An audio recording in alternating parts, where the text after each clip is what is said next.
ගුරුවරු කිසිම විට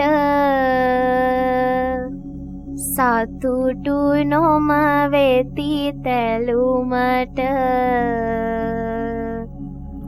හොඳින් එය සිහි කොට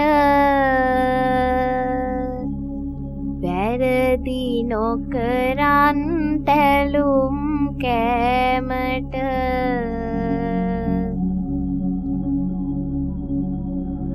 ගුරුවරු කිසිවිටක දඬුවම් කිරීමට කැමති නොවෙති.